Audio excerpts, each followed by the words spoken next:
Hi, this is Larry Kaye with ShadowAnyone.com and the creator of the Investigator's Ultimate Guide series, which is premium private investigator training from someone who's been there and done that. As I frequently do, I'm going to circle back around to the been there, done that category and talk to you about something that rarely happens but does happen, and I've seen it happen a couple of times that I've been doing surveillance. And I want to share that with you, and that is about robberies and robberies in progress.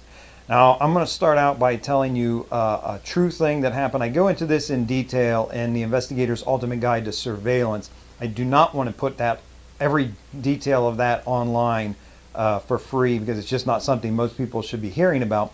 But the end of the story is while a police SWAT team was doing surveillance, and I know this from firsthand knowledge, a robbery went down of the person they were watching, and they did not know it had happened. It was one of those things I know they weren't monitoring the main channel, so they didn't hear the robbery call go out. They were working on a back channel.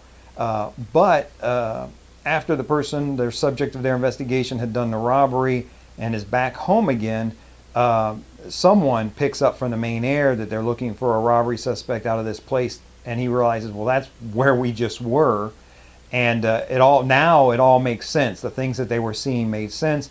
They went into the subject's residence. They got all the evidence they needed, and the guy went to prison. So here's the thing: rarely will this happen while you're working. It has happened for me a couple of times, but a robbery happens while you're doing surveillance. Now, the thing is that I want you to take away from this are the precursors to the robbery, the things you're going to see so that you know a robbery is about to happen. And this will change the way you act and react to it. Now, first of all, I'm not suggesting, I've written the book, How to Make a Citizen's Arrest. I am not at all suggesting that you go into an armed robbery situation and make an arrest. I will actually tell you exactly the opposite. Never do that. That's just a bad idea. Read my book if you want details on how to do things properly and when you should or shouldn't go into a situation and make an arrest, but a citizen's arrest specifically, because we are private citizens after all, right? But here's what I want you to know about pre-robbery indicators, things that you're going to see from the outside where you're at that the people inside the store don't see and the bad guys don't expect you to see. So one of the things you'll see is that the bad guy will get dropped off, and then the vehicle will pull away, and sometimes, depending on how it's set up, either around the corner or behind, if it's a little freestanding mini store, behind the mini store.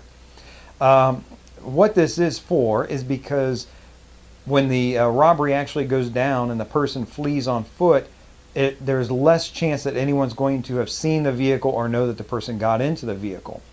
So you'll see that, the drop off, and then the vehicle will move out of sight, either around the corner or the back of the store.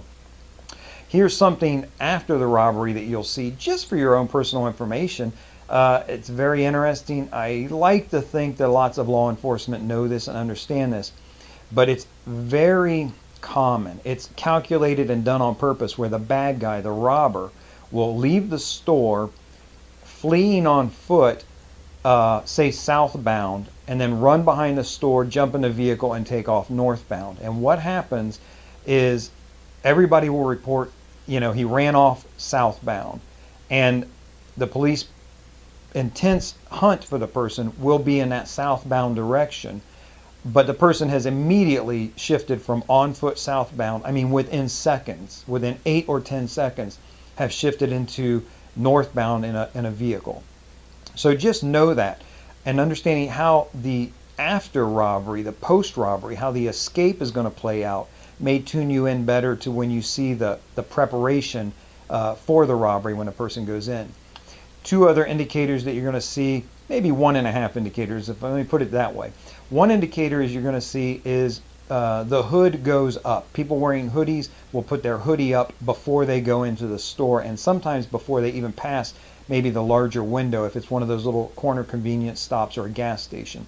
But if the person puts their hoodie up before they go in, that's an indicator. The number 2, or the 1/2, the bonus part of that is almost a for sure, really watch out for this, is when they put the hoodie up and then they pull the drawstrings tight so that they've just got a little face hole that they're looking out of in the hoodie.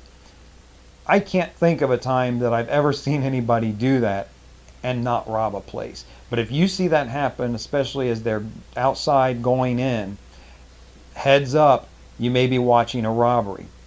Now, as an investigator doing surveillance, you may already be doing video and maybe you're already getting license plates. But when you see this, you may not think, well, this doesn't affect my case.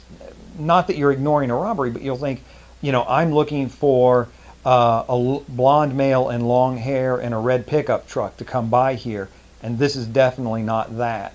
And so you may not get that license plate number, but if you see these indicators, I would say try to get that license plate number. It can make the difference between a successful apprehension by the police and a robber who gets away to rob somebody else, maybe even escalating violence. This is Larry Kaye with ShadowAnyone.com. Remember, do the right thing, even if it's the hard thing.